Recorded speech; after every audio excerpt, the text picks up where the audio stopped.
Magandang araw ng Martes po, mga bayang karerista. Meron pong karera ngayong araw ng Martes, October 14, 2025. Magbibigay na po tayo ng tip at impormasyon para sa araw na to ha. Tara!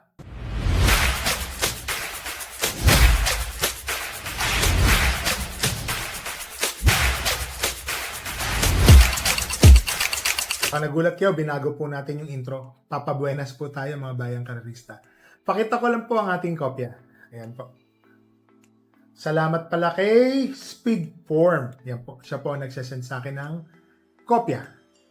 Simula po ng karera ay sa ganap na alas 5 ng hapon. Ulitin ko lang po ha, ngayong araw ng Martes. Race number 1, 3-year-old and above maiden race. Placer po ito, mga bagong kabayo at mga natitimbang po. 9 runners, 1,400 meters. First choice, entry number 6, Perpetuator. Yan o. Segundo po yan kay Goddess Soteria, kung di po tayo magkamali. Napakagaling po nung nanalo nun. Goddess Soteria, 1.24. Perpetuator, 1.25. Medya. Parang ganun po. Tingin ko ho, malaki po ang panalo. Perpetuator, first choice. Kabayo po yan. Pag-aari ni Boss June Sevilla. Second choice, entry number 9, Concrete Solution. Alam ko ho, natimbang po ito nung huling takbo niya. Para sa akin po, may tsamba naman po si Concrete Solution, mga bayang karerista. Mahirap po kasi mga bayang kareristang masilat sa race 1. Yan o. So, dito po sa race number 1, first choice, entry number 6, Perpetuator. Second choice, entry number 9, Concrete Solution. Dito na tayo sa race number 2, rating 42 to 56 split, 1,400 meters, 6 runners. First choice, entry number 3, Agent Romanov. Yan. Agent Romanov po, mga bayang karerista, alam naman natin, imported na kabayo, mainam na kabayo po yan. First choice ko po yan. Naglagay po ako ng second choice. Entry number 2, Catania. Mainam po yung huling takbo ni Catania. Para sa akin po, kung mauulit po niyan or mag-i-improve pa siya, mas gaganda pa ang kanyang takbo, tingin ko ho, may panalo po ito, Catania. Second choice ko po yan. So dito po sa race number 2, first choice, entry number 3, Agent Romanov. Second choice, entry number 2, Catania. So dito na po tayo sa race number 3, rating 17 to 41 split, 1,400 meters, 8 runners. First choice, entry number 2, French Leather. Ang baba po sa laban. Para sa akin po, malaki ho ang panalo ni French Leather. First choice, kahit may kabayo po ako dito, mahanga po ako dyan kay French Leather. Para sa akin po, malaki po ang panalo niyan. Second choice, entry number 5, Bonnie Avenue. Noong mga nakaraan po, medyo hindi po maganda yung kanyang lundag sa starting gate.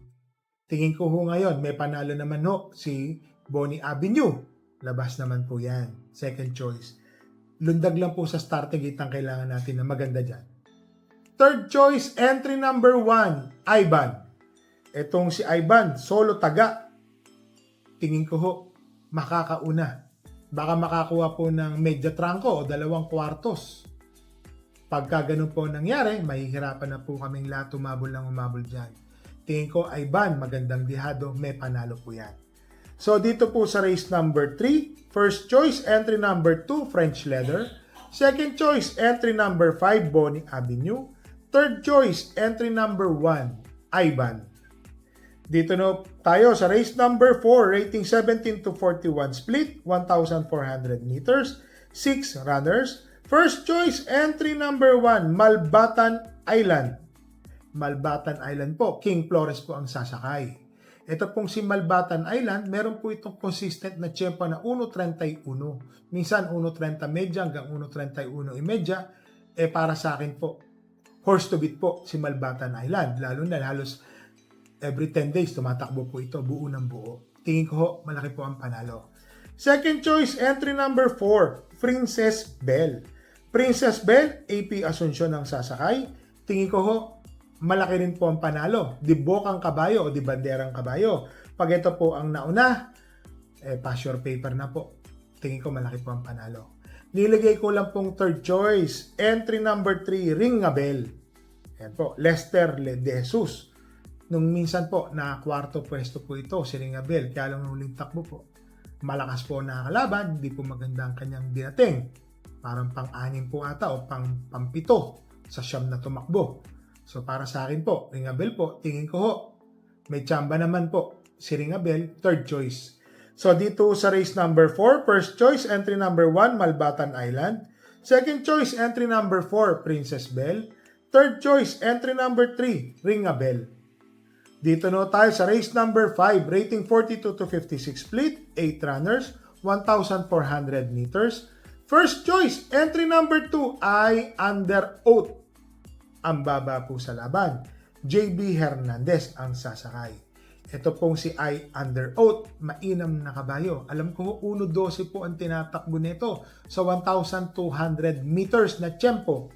Tingin ko ho, lamang po ito. Naglagay po ako ng second choice, entry number 1, Golden Opportunity, na meron naman po itong mga takbo na always in the money. Tercero, segundo, may panalo rin ho ito. May panalo to na tinapos po niya is 1.26 po ata yun, no? 1.27. Parang ganun, no? Tingin ko ho, may panalo naman. Si Golden Opportunity, second choice. So dito po sa race number 5, first choice, entry number 2, I Under Oath. Second choice, entry number 1, Golden Opportunity. Dito na po tayo sa race number 6, rating 17 to 41 split, 1,400 meters, 8 runners. First choice, entry number 3, Aliana. Matuling kabayo, GL Shego. Batak po sa laban si Aliana. Always na nasa unahan po yan, mga bayang karalista. Kaya siya po ang pinampremera ko dito. May kabayo po tayo dito, entry number 5, second choice, Doña Chichay. So ito na po yung masasabi ko sa inyo, medyo bumaba po ang laban ni Doña Chichay. Bilang may-ari, tatapatin ko po kayo, labas naman po siya. Ang hindi ko lang po talaga na may nagbabago po yung takbo ng kabayo. Yun po ang napapansin ko sa kanya. Ito po, sana ho nakatagpo ng laban si Doña Chichay. Sasabihin ng iba, patok, ako na pong may kabayo. Tingin ko ho, may panalo lang po yung kabayo ko.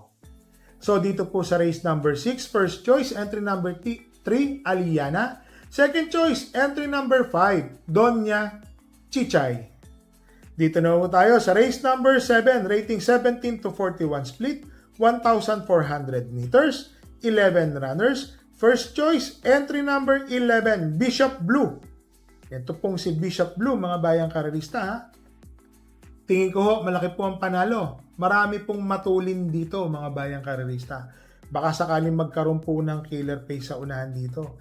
Bishop Blue po, baka dikitan po agad sila neto ng quinto pwestong unti-unti pagdating ng rekta. Malayo na. Second choice, entry number 2, Figure It Out. Segundo po ata ang tinapos neto ng huling takbo. Ang lakas ng nakakalaban. Tingin ko ho, siya na po ang magdadala ng marcha. Maganda po ang numero. Mababa, numero 2. Malaki po ang panalo. Second choice. Third choice, entry number 10, Carried Away, A.R. Villegas. Ito pong si Carried Away, tingin din po natin. Isang nakakasunod po pwedeng bandang unahan, pwedeng dremate. May panalo rin po ito, Carried Away. Naglagay po ako ng tuldok o fourth choice. Ito po, talagang lihitimong mapakatulin. Entry number 7, My Diamond. CS pare ang sasakay. Itong si My Diamond, kung sakaling magkaroon po ng talagang nasa unahan to 2 kwartos, magandang dihado po yan. Magbabago po ang kwento. Mahirap pong ma-out sa paratingan. So dito po sa race number 7, first choice, entry number 11, Bishop Blue. Second choice, entry number 2, Figure It Out. Third choice, entry number 10, Carried Away. Tuldok o fourth choice, entry number 7, My Diamond. I-recap lang po natin, mga bayang karerista. Ngayon pong araw ng Martes, 3 kabayo po ang tatakbo natin. Race number 3, entry number 5, Bonnie Avenue. May panalo naman ho yan. Huwag lang po magkakaroon ng aberya o problema sa starting gate. Tingin ko ho, may panalo yan. Race number 4, entry number 3, Ring a Bell. Yan din ho. may panalo rin po yan. Huwag lang din po magkakaroon ng, alam niyo na, mga aberya. Nagkakaroon po talaga ng ganyan. May mga hindi inaasahan. Pero ring a bell po, tingin ko ho, may panalo po yan. And then race number 6, entry number 5, Doña Chichay. Yan ho, magandang laban ang maibibigay po niyan. Sisiguraduhin ko po sa inyo, Aliana and Doña Chichay. Which is which? Pero para sa akin po, kabayo ko po, Doña Chichay, labas po yan. Sana po, makaraos na po siya. Sa mga bayang karerista, wala po muna tayong shoutout ngayon. Alam niyo naman po, busy po tayo bilang isang lolo. Tayo po nagbabantay sa ating mahal na ako. At si Wakwit Chay po, siya din po ang isa sa nagbabantay. So mga bayang karerista, parati po namin kayong nire-remind. Bet small, win big, bet big, lose big. Ito pa ha, sa mga lindol, victims po. Pero talagang ganyan po nangyayari. Ingat-ingat po tayo mga bayang karerista. Sa mga kababayan po natin nasa parting Mindanao, Luzon, sa Visayas, talaga pong ang lindol, wala po makakapredict niyan. Parati naman po natin sinasabi din means life is too short po. Live the fullest na po yan. Yung po ang tawag dyan. So mga bayang karerista ha, dala po tayo ng payong at tubig na mainom. Happy racing to sa inyong lahat and stay safe.